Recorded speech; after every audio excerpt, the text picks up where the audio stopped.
Hello, जय हिंद। दोस्तों, आज हम लोग देखेंगे क्या? आज हम लोग समझेंगे 10th का क्वेश्चंस होते हैं हल इस पे। कौन किस पे हल होते हैं? तो इस पे किस पे? भाई साहब, बोर्ड पे नहीं, इस सूत्र पे। ठीक है, तो हम लोग देखेंगे क्या, जो समझेंगे। आज हम लोग देखेंगे कि हम लोग जो है, जो पहले से द्विघात समीकरण को हल करने के लिए गुणनखंड विधि से और वर्ग करने की विधि से सीख चुके हैं, लेकिन एक और विधि है जिसको से हम लोग सीखने का प्रयास करेंगे। वो विधि का नाम है द्विघात सूत्र। अब द्विघात सूत्र को एक और नाम दिया गया है, एक और नाम दिया गया है जो आप लोग जानते होंगे या न भी जानते होंगे, लेकिन आज जान लीजिए। एक और नाम दिया गया है जिसका नाम है श्रीधराचार्य के नियम। अब श्रीधराचार्य जी के नाम आया, नाम इसलिए आता है क्योंकि उन्हीं ने इस सूत्र का निर्माण करते हैं, है ना, इसलिए वो अपने नाम पे ही इस नियम को नाम रख लेते हैं।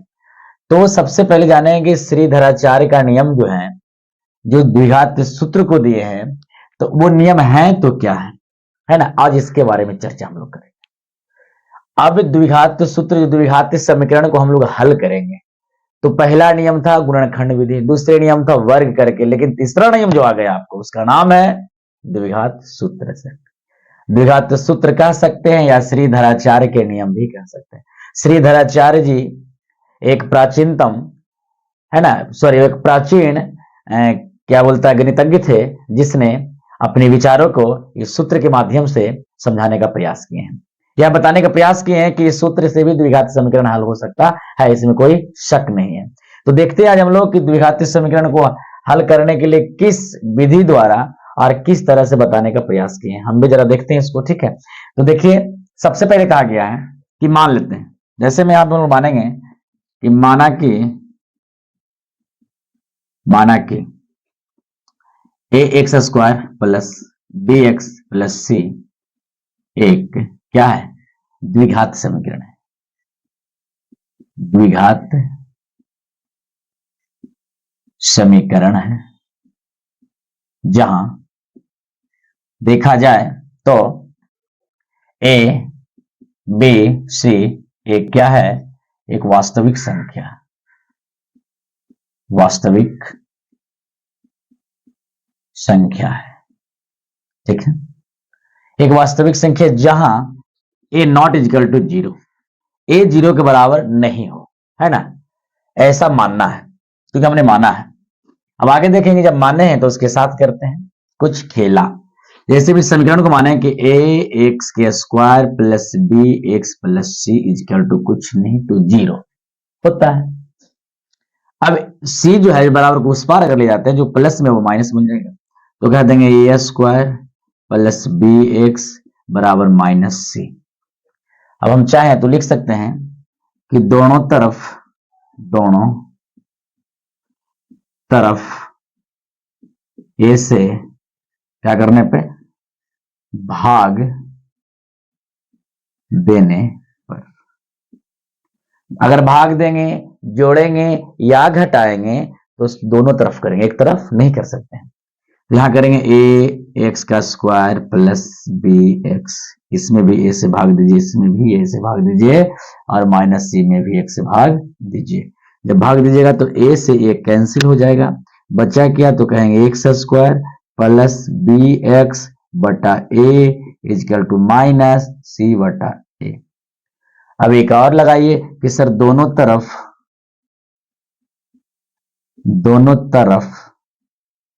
बी बटा 2a के होल स्क्वायर से को जोड़ने पर जोड़ते हैं। इधर जोड़ेंगे तो जाएगा x square plus b x बटा ए, प्लस जोड़ देंगे बी बटा 2a का whole square equal to minus c बटा ए, प्लस कर देंगे बी बटा 2a स्क्वायर। ठीक है, यहां तक समझने में किन्हीं को दिक्कत नहीं होगा। थोड़ा सा हम आपसे क्या बोलता है कि क्षमा चाहते हैं कि हम देखना चाहें कि मेरा वीडियो यहां तक आ रही है कि नहीं।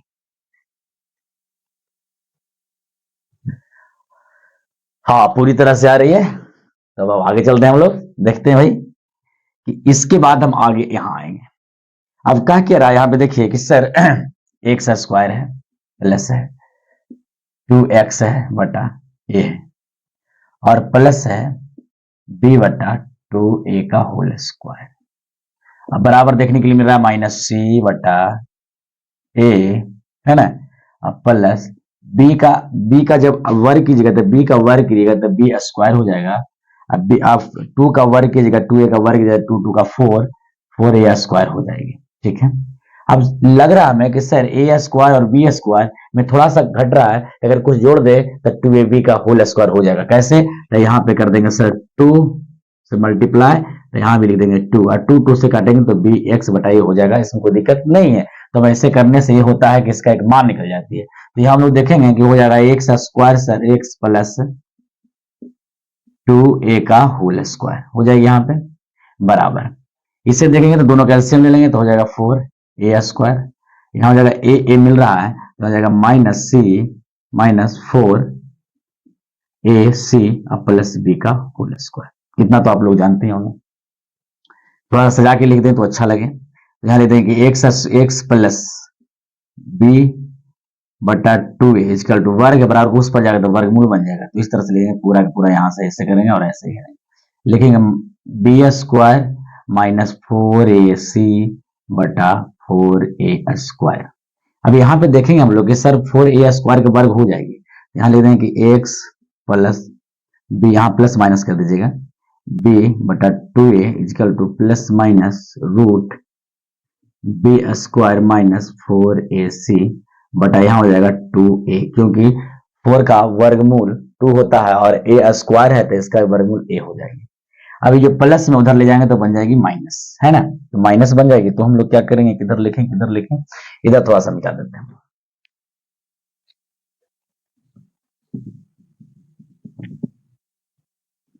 और यहां लिखेंगे तो सर एक्स प्लस बी बटा 2a equal to plus minus under root b square minus 4ac बटा 2a। ये प्लस है बराबर उस पर जाएगा तो माइनस बन जाएगी। x बराबर माइनस बी बटा 2a plus minus b square minus 4ac बटा 2a। ये दोनों का एलसीएम ले लेंगे तो x बराबर हो जाएगा क्या, x बराबर हो जाएगा 2a minus b plus minus under root b square minus 4ac। ये फार्मूला दिए हैं जिनका नाम है क्या, इनका नाम है श्रीधराचार्य के नियम। श्रीधराचार्य जी महाराज ने यही नियम का क्या बोलता है कि निरूपित किए हैं, है ना। तो आगे देखते हैं कि इससे नियम को बनाने के लिए कभी कभी एक नाम सुने हैं जिसका नाम है विवेचक, विवेचक, जिसे हम लोग डी से, है ना, सूचित करते हैं, क्या चीज से, डी से करते हैं। लेकिन आपको देखने के लिए मिलता है कि डी बराबर क्या होता है सर, तो डी बराबर होती है आपको बी स्क्वायर माइनस 4ac। जब आगे देखें तो एक्स का मान निकालते हैं हम लोग, तो निकालते हैं minus b plus minus root d बटा 2a। डी कहां चली गई, तो डी यहां आ गया, है ना। यही नियम दिए हैं। और इसके बाद इस पे जितना भी द्विघात समीकरण का जो हल होगे, जितना भी टाइप का क्वेश्चन मिलेगा जो गुणनखंड विधि से हल करना कठिन होगा, तब वो इसी से आसान होगा। ठीक है, तो आगे बने रहेंगे, आगे देखेंगे हम लोग क्वेश्चन।